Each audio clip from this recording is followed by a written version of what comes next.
ॐ नमो अरिहन्ताय ॐ नमो सिरिसिद्धाय ॐ नमो आयर्याय ॐ नमो उवज्राय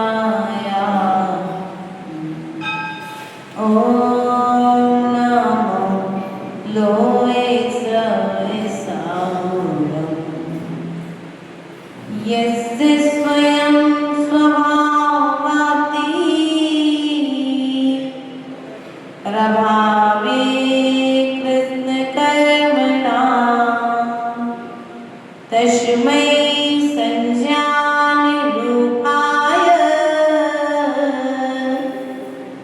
नमोऽस्तु परमात्मने गुरुवापतिनो नित्यं ज्ञानदैशनायिका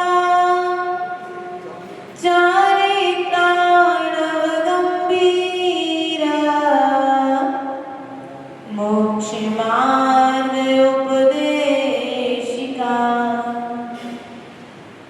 ये शास्त्री राजयति उत्तम शास्त्री प्यारा जो भी लिखा सच लिखा गुरु ने उचारा जो जो शीश में गुरु आप खोलो मैं मौनी हूँ अब यहाँ गुरु आप बोलो मैं मौनी हूँ अब यहाँ गुरु आप बोलो। बोले अनंतानंत सिद्ध परमेष्टि भगवान की देवादिदेव मूलनायक शांतिनाथ भगवान की शासनायक भगवान महावीर स्वामी की आचार्य भगवंत कुंद कुंद देव की आचार्य भगवंत पूज्य स्वामी की आचार्य भगवंत विराग सागर जी महाराज की आचार्य भगवंत विशुद्ध सागर जी महाराज की मम दीक्षा शिक्षा दाता संयम प्राण प्रदाता आचार्य गुरुवर स्वामी विभव सागर जी महाराज की द्वादशांग जिनवाणी माता की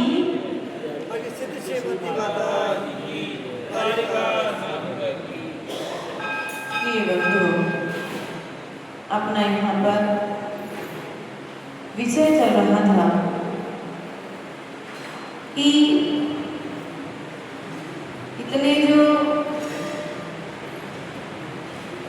जीव के लिए ये जो दुख प्राप्त हो रहा है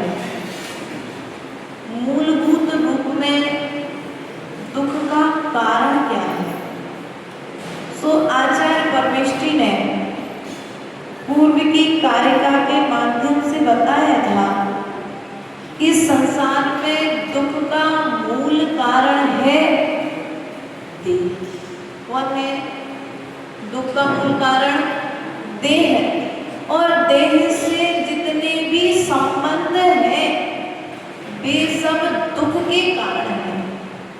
इसलिए यदि दुख से बचना चाहते हो तो देह से राग का और देह से संबंध का त्याग करना पड़ेगा। लेकिन आप लोग संबंधों का त्याग तो करते नहीं हो, लेकिन दिन प्रतिदिन संबंध और बढ़ाते चले जा रहे हो और संबंध मजबूत करते चले जा रहे हो। प्रिय बंधुओं, जितना आपका संबंध रहेगा, जितना आपका संपर्क रहेगा, उतना ज्यादा दुख रहेगा। छोटा व्यक्ति दुखी नहीं है क्योंकि उसके पास उसकी बीवी बच्चे बस माँ बाप, लेकिन जिसके पास में जितने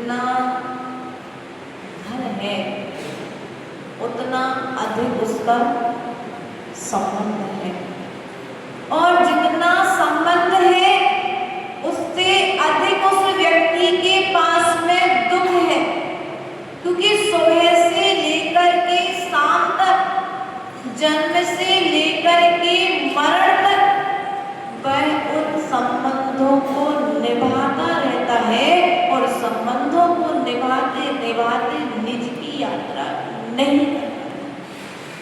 इसी क्रम को आगे बढ़ाते हुए आज आचार्य भगवत कारिका नंबर 29 में प्रवेश करते हुए कहते हैं कि यह जीव जो है, यह आत्मा क्या है और शरीर क्या है, इस बात का निर्णय करते हैं। तो आचार्य भगवान कहते हैं, नामे मृत्युकुतो भीते, नामे व्याधि कुतो व्यथा,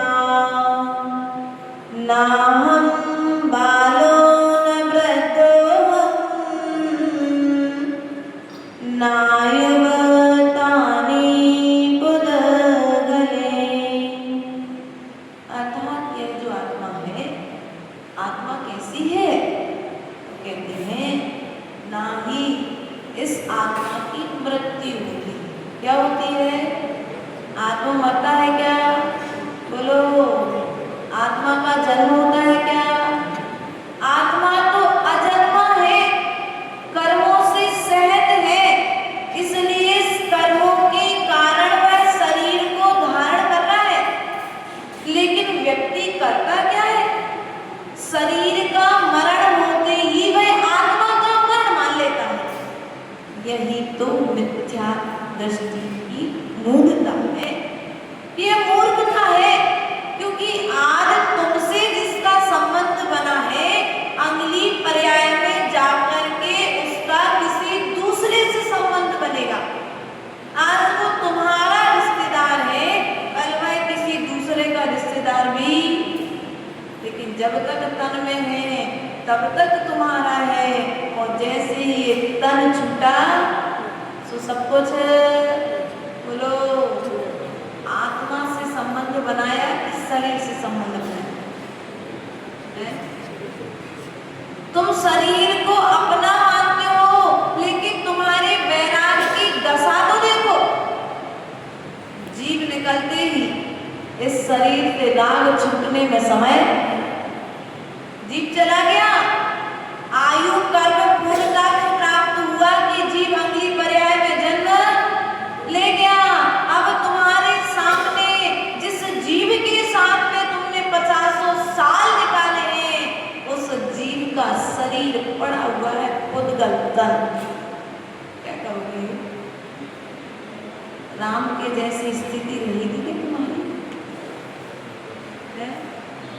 शायद सम्यक दृष्टि राम,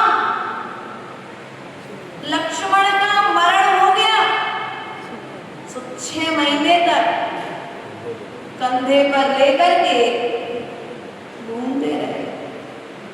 कितना दाग है तुम? अरे भैया, 6 घंटे की डेड बॉडी घर पर रहे, भैया प्राण गए 1 घंटे में। अरे वो सगा संबंधी जिस बेटे के लिए तुमने जन्म से लेकर मरण तक तुमने पाई जोड़ करके रखी है, वो बच्चा भी क्या करता है? तेरा ही बेटा हो, तेरा ही बेटा तुझे आग लगाए रे, जीवन के पानी की बूंद कब मिट जाए रे, सोच रहा लेटा लेटा साथ निभाएगा बेटा। ठीक है ना? अंतिम समय में साथ कौन देगा? तुम्हारा जीव चला जाएगा तो तुम्हारा बेटा ही तुम्हें सबसे पहले आग लगाने के लिए, लकड़ी लाने के लिए, वही रिश्तेदार जिनकी तुमने आरती उतारी थी, वे रिश्तेदार सबसे पहले तुम्हारी, क्या बोलते हैं आप लोग, चिता बनाने की तैयारी करेंगे कि नहीं करेंगे? तो क्यों राग करते हो कि उद्गल तन भी एक दिन छूटने वाला है। नामे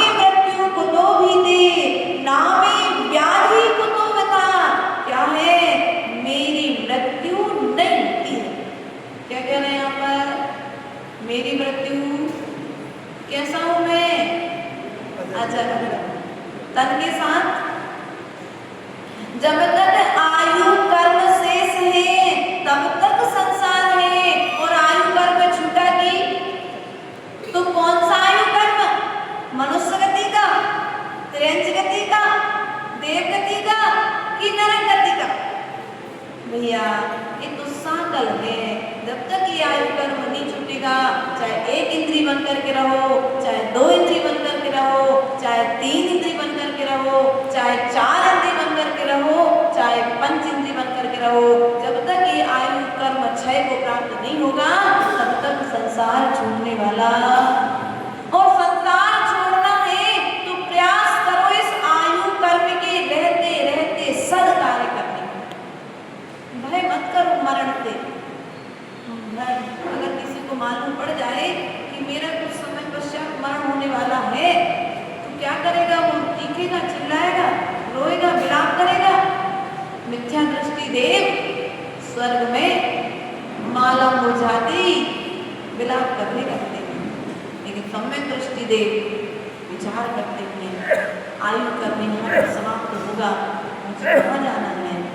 माँ के गर्भ में जन्म लेना है। वो माँ के गर्भ में जन्म लेने के पश्चात में मुझे पृथ्वी तल पर जाकर के महाव्रतों को धारण करके मोक्ष की तैयारी करना है। सम्यक दृष्टि का ऐसा विचार करता है, लेकिन जो मिथ्या दृष्टि जीव होता है वो क्या सोचता है? अरे ये जो देवियां हैं सब छूट जाएंगी। वह विलाप करता है देवियों को छोड़ने के चक्कर में, यहाँ का जो वैभव है सब छूट जाएगा। माँ कहाँ जाना पड़ेगा मुझे? माँ के बोलो वो देव अवधि ज्ञान से जानता है कि मुझे माँ के गर्भ में जाना पड़ेगा, सो वो क्या करता है? माँ के गर्भ में ना जाना पड़े सो निदान बंद करता है, और आता तो आयु कर्म तो छूटना ही है, सो छूटने के पहले वह निदान बंद कर लेता है और यहाँ आकर के एक इंद्री बन करके वृक्षार्थ हो जाता है। इसलिए फिर प्रयास करो, पुरुषार्थ करो, मौका मिल गया है, चूकना नहीं। क्या बोली लेने का मौका मिल जाए कभी मैदान में, कोई दूसरा नहीं आए, आप लोग आज अच्छा मौका भी हो, फलाने सेठ जी ने आज तो बोली हमको मिल सकती है, वरना वो आ जाते हमको बोली मौका नहीं चूकते ना। जैसे दान के क्षेत्र में आप लोग नहीं चूकते हो, ऐसे अच्छे पुण्य कार्य करने के लिए चूको मत, क्योंकि फिर ये मनुष्य पर्याय द्वारा मिलने वाली नहीं है। एक बार चूक जाओगे तो फिर बोलो फिर द्वारा।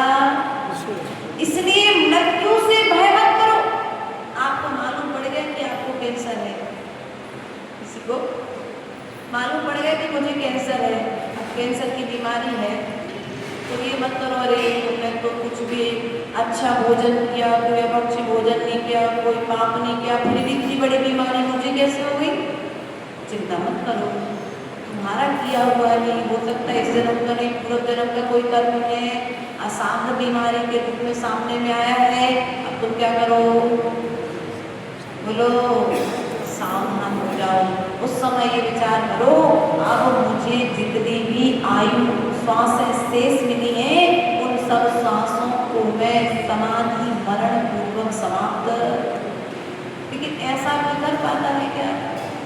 कोई दुर्लभ सम्यक दृष्टि आत्मा होती है जो ये विचार करके मेरे पास जितनी श्वासें अब शेष हैं वे श्वासें अब मुझे धर्म में लगाना है, अब मुझे कर्म के कार्य। लेकिन मिथ्या दृष्टि जीव क्या करेगा? बोलो मिथ्या दृष्टि जीव, हाय अरे मुझे कैंसर हो गया, मुझे इतनी बड़ी बीमारी हो गई, मैंने तो कोई अच्छा जीवन पर अच्छे काम करे थे, वो रोएगा, विलाप करेगा, चीखेगा, और एक डॉक्टर को दिखाएगा, दूसरे डॉक्टर को दिखाएगा, नाना तरह के डॉक्टर को दिखा करके डॉक्टर को दिखाते दिखाते ही समाप्त। अरे भैया 3 लोग के नाच बैठे हैं, तुम्हें बीमारी का पता लग गया है, तो क्या करो? भयभीत मत हो, इससे मृत्यु से डरो मत, क्योंकि मृत्यु एक ना एक दिन सबके जीवन में आना है, और जब मृत्यु सबके जीवन में आना है तो तुम मृत्यु को महोत्सव रूप में परिवर्तित कर दो समाधि मंत्र।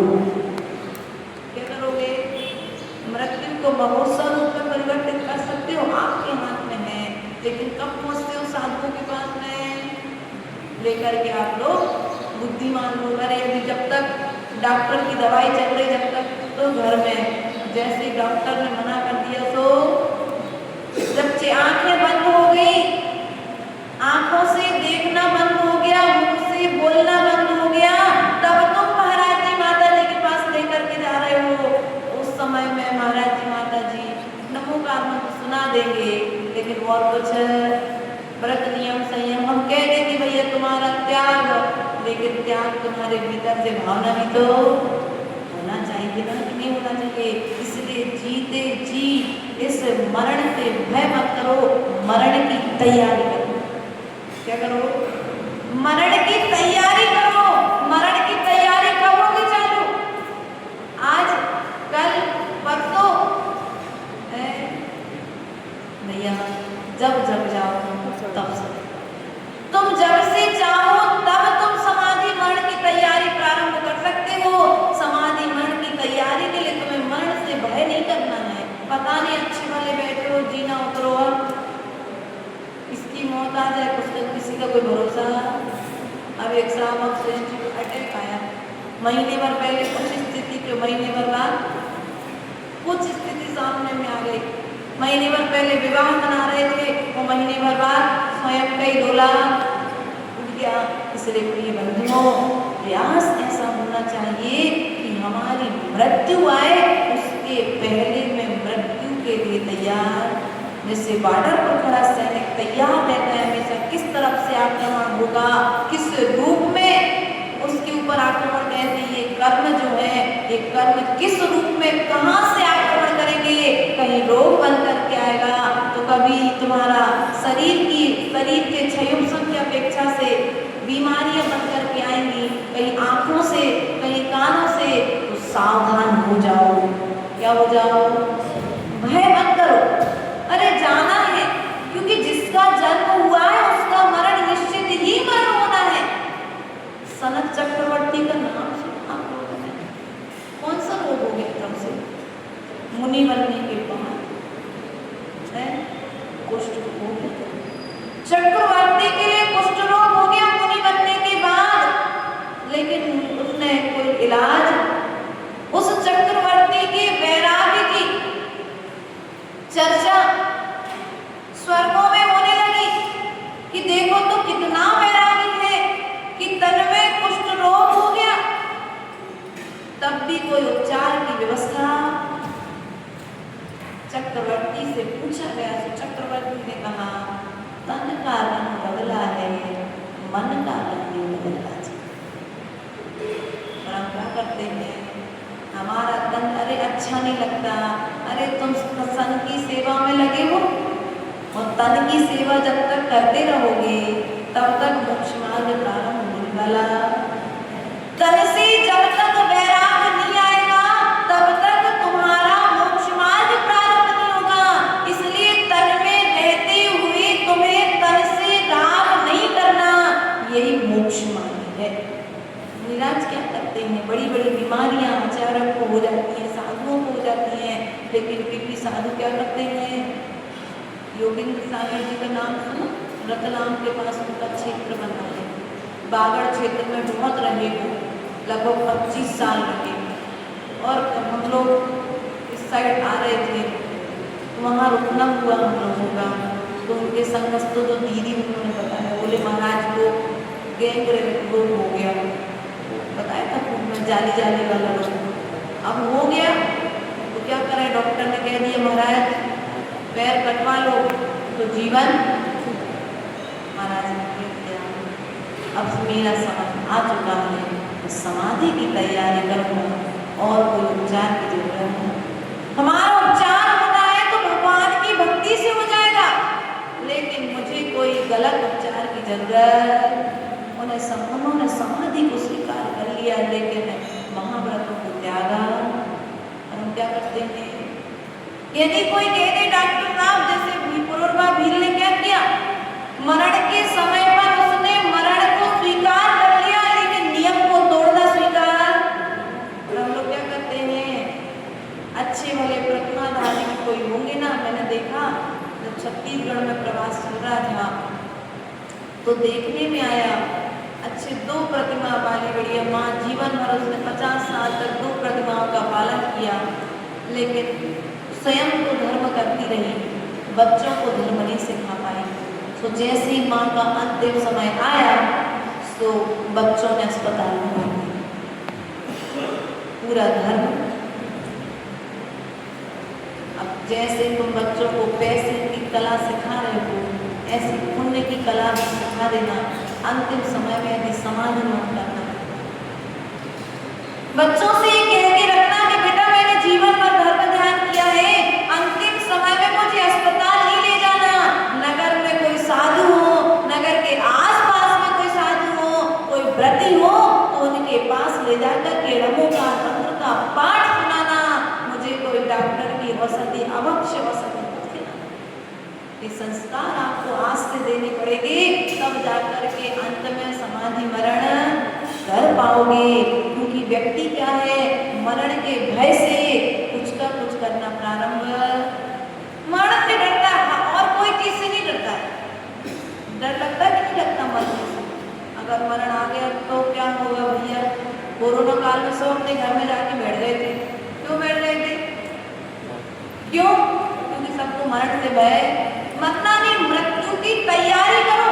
अपना जैन शास्त्र एक ऐसा शास्त्र है जहाँ पर रत्नकर्ण श्रावकाचार्य के माध्यम से समंत्रभद्र स्वामी जीवन जीने की कला सिखाते हैं, तो वहीं पर अमित गति स्वामी और शिवकोटि स्वामी मरण कंडिका भगवती आराधना ग्रंथ के माध्यम से मरण की कला सिखाते हैं। और जीवन जीना सीखना है तो रत्नकंड श्रावकाचार्य पढ़ लो, और मरण करना सीखना है तो भगवती आराधना पढ़ो। मरण से भय मत करो, मृत्यु की तैयारी करो, मृत्यु का स्वागत करो। क्या करो? स्वागत करने के लिए फूल नहीं बिछाना, कोई व्रत नियम संयम धारण करना है, छोटे छोटे नियमों को धारण करना है, जाप पाठ स्वाध्याय प्रारंभ करना है।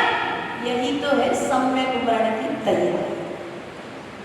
हम लोग क्या कर रहे हैं वर्तमान में? जीवन तो जी रहे हैं, लेकिन जीने के साथ साथ मरण की तैयारी।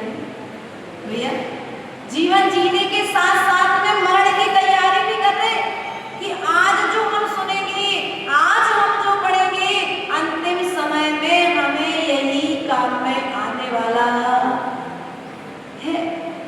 इसलिए आज से ऐसे संस्कार बनाओ कि अंतिम समय में तुम्हें मरण से भय ना हो।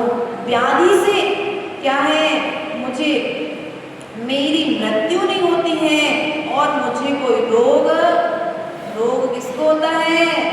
तन। किसको होता है रोग? आत्मा को तो कोई रोग होता ही नहीं है। अब तन को रोग होता है, तो तन के रोग आया है सो आकर के। ऐसे कितने उदाहरण अपने ग्रंथों में आते हैं। धनंजय कवि का नाम सुना आप लोगों ने? विशापाहार स्त्रोत आया है अपने ग्रंथ में। विशापाहार स्त्रोत में क्या हुआ? पुत्र के लिए सर्प ने डस लिया। अब सर्प ने डस लिया तो क्या करे? पंडित जी तो पूजा कर रहे थे, जैसे कभी पत्नी ने खबर भिजवाई कि भैया पुत्र को सर्प ने डस लिया। पंडित जी ने विचार किया, अब डस तो लिया है, आयु तक में शेष होगा तो बचेगा, और नहीं होगा तो नहीं बचेगा, लेकिन मैं भगवान की पूरी पूजा करके ही। पत्नी को गुस्सा आ गया। गुस्सा जल्दी आ जाता है लोगों को, यदि कुछ बोले की बात नहीं करोगे। अब गुस्सा आ गया तो क्या करे? उसने बेटे को लिया गोद में और ले जाकर के पंडित जी के सामने, अब तुम जानो तुम्हारा काम जाने। पंडित जी ने भगवान के सामने बैठे बैठे विशापाहार स्त्रोत का पाठ करना प्रारंभ किया। पुत्र का विष अपने आप, पुत्र ऐसे खड़ा हो गया जैसे सो करके खड़ा।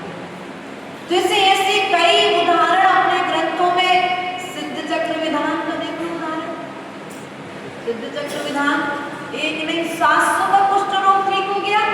किसके बल पर?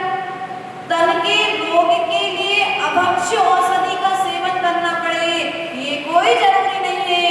कर्मों का इलाज करो जिनेंद्र भगवान की भक्ति करके, तो कभी रोग तुम्हारे जीवन में आने वाला और आ जाए तो घबराना मत, तुम्हारा किया हुआ या तो वर्तमान का कोई कर्म है या पूर्व का किया हुआ कोई कर्म है, उस कर्म के उदय से कह दो अभी मेरी क्षमता है, तुम्हें जिस रूप में भी आना है आ जाओ, मैं तैयार हूँ तुम्हें संभालने के लिए।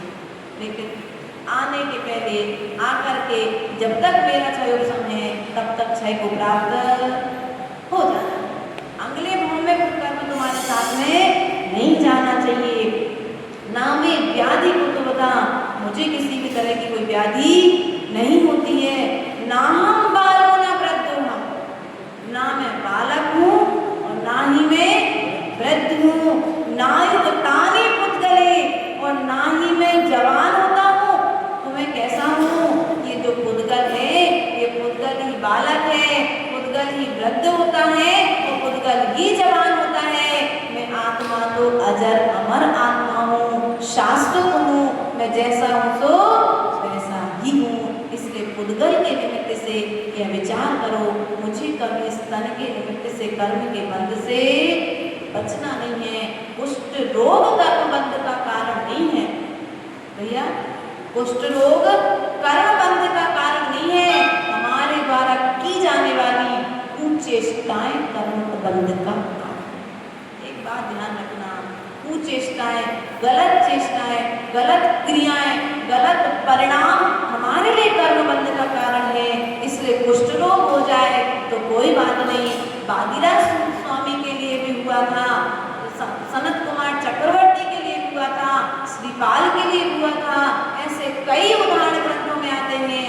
लेकिन उन्होंने भगवान की भक्ति करके उस कर्म को भी क्षय कर लिया। तो हम भी कर्म क्षय के लिए प्रभु की भक्ति प्रारंभ करेंगे तो निश्चित ही हमारे कर्म क्षय को प्राप्त होंगे। बोले भगवान महावीर स्वामी की, परम पूज्य आचार्य गुरुवर विनोद सागर जी महाराज जी की, जिनवाणी के ज्ञान से सूझे लोकालो,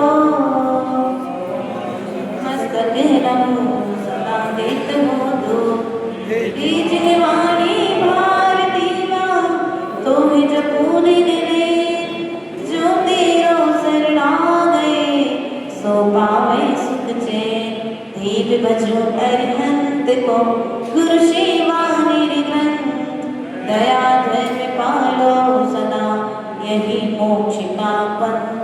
ओम प्रीमानम जिन्मुखोद्भव सरस्वती देवी प्रथमानि योग करणानि योग शरणानि योग द्रव्यानि योगिभ्यो नमः।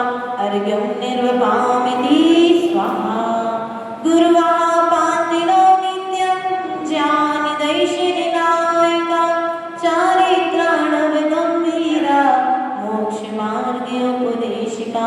ओम नमो वायुर्यणं त्रिमदाचार्य परमेष्टि कुंद कुंद स्वामी समंत बसवाय पुष्पा स्वामी रविशरण स्वामी अमित गति स्वामी शिवकोटि स्वामी समस्त पूर्वाचार्य दिग्रह वर्तमानाचार्य विद्यासागर जी विराट सागर जी विशुद्ध सागर जी विभव सागर जी समय सागर जी सुधा सागर जी गायत्री में विराजमान तीन कम नौ कर्म मुद्रा नमः।